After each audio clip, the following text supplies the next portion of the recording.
The Ebro, Peter Rosenberg, and Hot 97 set Method Man and Redman up for failure at Summer Jam.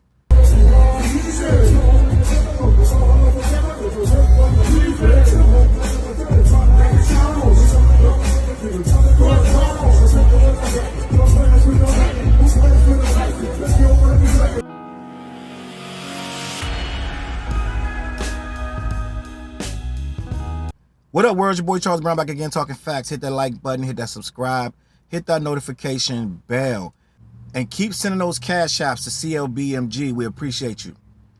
Tell them why you mad, Charles. Tell them why you mad. I'm mad because my elder statesmen, our legends, they're getting played right now. I don't like it. I hate it. And I'm trying to figure out, is this intentional or is it a crucial mistake in judgment, right? I don't know. I was on my Twitter yesterday and I see I see Redman and Method Man look like they're performing. I'm like, oh snap, what's going on? I'm clicking, and it's a post in the window of the performance that Method Man isn't exactly happy about this particular performance. So I click it. I'm like, okay, what's going on? They performing a rock while they looking good, doing what they do, and I'm going to read to you what Method Man wrote on his, I don't know if it was Instagram or Twitter. It looks like Instagram, right? He wrote, quote, "Not our crowd at all. Thanks again, New York and the whole tri-state showed up to the event, plus Pete and Ebro. I got love for you guys, but never again. At this point, the generational gap is too wide for me. Hashtag never coming back." So basically, he's saying that the crowd at the Summer Jam that is put on by Hot 97 every year, been going on since the 90s, right? The crowd wasn't feeling them. Basically, bottom line, the crowd wasn't feeling them at all. So your first thought is, damn, the crowd not feeling Method Man. It's a generational gap. Method Man and Redman is too old now for the generational gap. And I want to discuss this, right? So me thinking like, probably like everybody else, that know Red and Meth kill all their shows. There's no way they can't rock, right? Like, well, who's on this show? Who put the show together and who's on the show that the crowd of New York City is not feeling Redman and Meth? So I go and look at somebody post the lineup. So let me read you the lineup that they try to put Method Man and Redman on. And I get it. Like I said, I don't know if it's a lapse in judgment. I don't know if it's intentional. I don't know if this is something that was overlooked, but let me show you the lineup that they try to put Method Man and Redman on, which in essence took the crowd out of the equation and made them feel like they were unwanted in this show. Meanwhile, this is their city. Let's just be honest. Let me show you the crowd.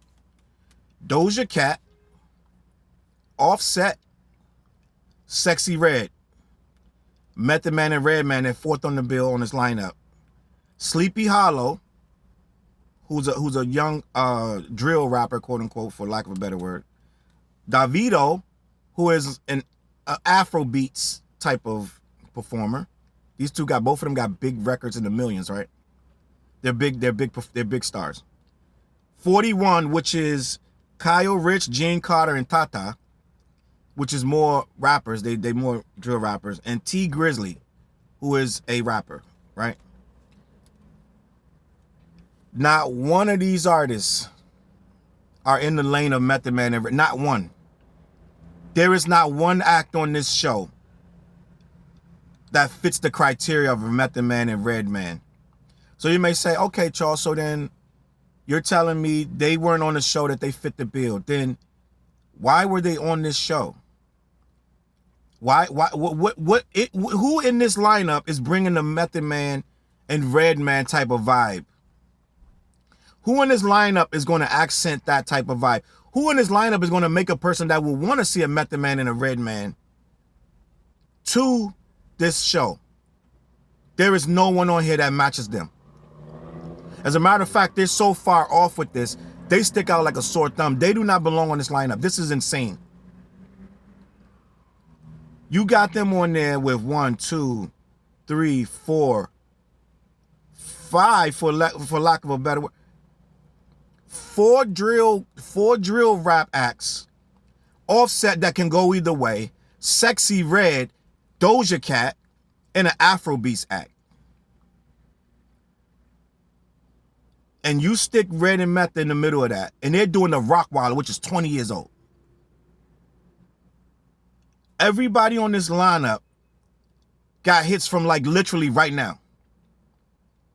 Like today, right now. Got TikTok hits and all this stuff. In what world would you put Method and Red on that show? Unless you owe them a favor or something. I don't understand why they would even be on here. So to me, it's a setup to failure. Now, is it purposely done? I don't know. Why would you set them up if you got love for them? But there's no way you looked at unless you're just, your head can't be in the game to put them on this show. I'm just going to be honest. There is no one else on this show like them. So the crowd in there is going to be 18, 19 plus. You're putting them on a show with a bunch of kids and drill rappers. And Afrobeats people and Doja Cat, whose fans are just mad, mostly girls that don't even listen to rap at all. It makes no sense. So these dudes got to go out there and put on this stellar A1 performance for a crowd that don't care. Don't know who they are. So I went to comments, right? And yes, man, people feel the way I do, but some people are like, it's 2024, bro. Right? They acting like you should know that these guys ain't gonna rock out. They were just at the Roost picnic and they rocked out the day before, if I'm not mistaken. This is a setup of unbelievable proportions. This is insanity to me. You could have stuck LL Cool J in here and he would have, anybody from that era would have failed. And see, Meth is like the generational gap. It's not the generational gap. If this was the year that the Rockwaller came out, right? And you put Method Man and Redman on a show with unrelated acts, they're going to stick out. It's not about the generational gap. Yes, it does exist. And yes, it is there. It is a real thing. The generational gap is real. But that's why you don't try to stick older acts up in front of a crowd of young drill rapper fans and Doja Cat fans and Sexy Red fans. In what world was that going to work out? What fans that's going to see Sexy Red going to know anything about Red and Meth songs? They think Method Man is the guy from Power. What's his name? Clayton, whatever his name is on the show. I don't know what his name is on the show. They think he's the lawyer. They think he's Tariq's lawyer. And they think Redman is his brother. This is a failure of all proportions. You can't stick this act in on that set. And I'm going to even go further. I think one of them probably fought for them to be on them. Either Pete or Ebro. Like, yo, put Red and Meth. Trying to do some fake with sticking to tradition. Right? Unless there's 15 undercards I don't know about, ain't no tradition in this. This is all new acts, bro. When Wu-Tang went on tour with Rage Against the Machine, they had to figure out who they was when they was up there. They had to figure out who the hell Wu-Tang was. So the simple fact of the matter is, bro, this is awful.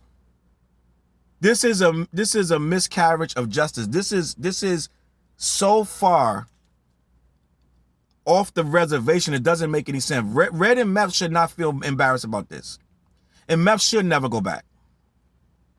If you're going to stick them in here, first of all, if you're going to do anything like this, you need at least 5 or 6 acts that match what their intensity is going to be. I'm going to go a step further. I guarantee you, half of this stuff on here was trash. The show was garbage. I'm just going to be honest with you.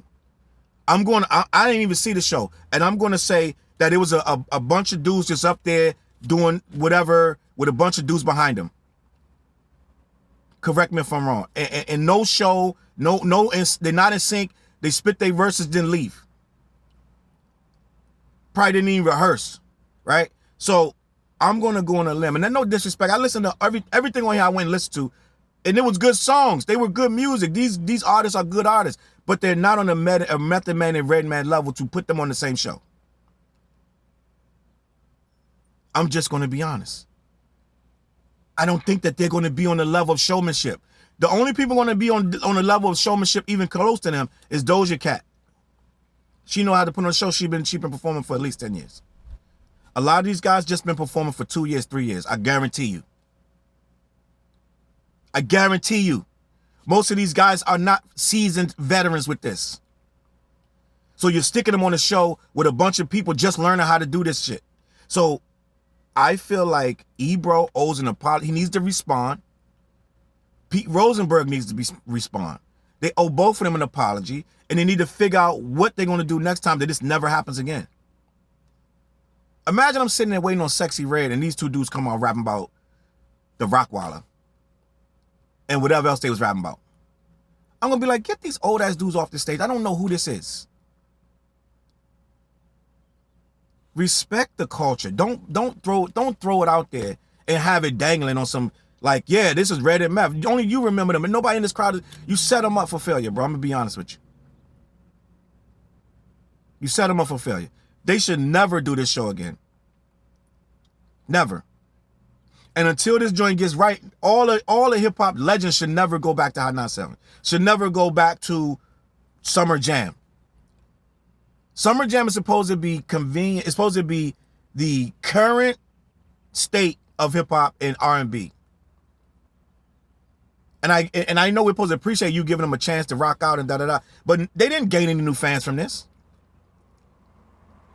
You're supposed to keep it in the current state of R&B and hip-hop like you did. Don't put Red and Meth on this, nothing like this. Nothing like this. The crowd not going to respect it. Don't make no sense. Now, I'm sure more information is going to come out and things are going to be said. But as of right now, all I got is the situation of what it looked like. And it looked like they were thrown in the middle of something that they had no business being on. So Ebro and Pete Rosenberg, you got a few hours to respond to this. And it needs to be an apology. And you need to explain why you thought this would work. It don't make no sense. Anybody in my era and my ilk is going to say this don't make no sense. You did not do them any favors. You embarrassed them dudes. Just to be honest. And you're probably like, well, older statement, he should be able to rock anyway. Well, that's true, but don't throw him to the wolves. Don't throw him in front of a bunch of kids who don't respect what they're doing. The music today sounds completely different. Go listen to that. Go listen to Sleepy Hollow's music. Go listen to it. It don't sound like nothing that they're doing. So if I'm coming to see him, I don't want to see no Red and Meth. It is what it is. Let me know what you think in the comments. CLBMG. Click the links. Make sure you hit the subscribe button, right? Every Wednesday night we do the What Show. Every Monday night we do the Old Heads Only. We got a bunch of shows popping up. This is a different era, bruh.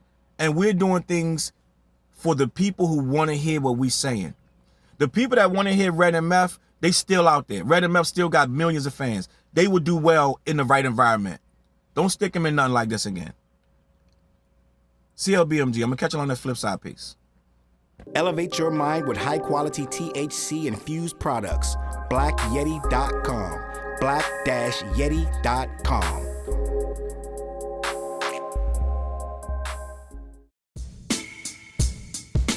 CLB.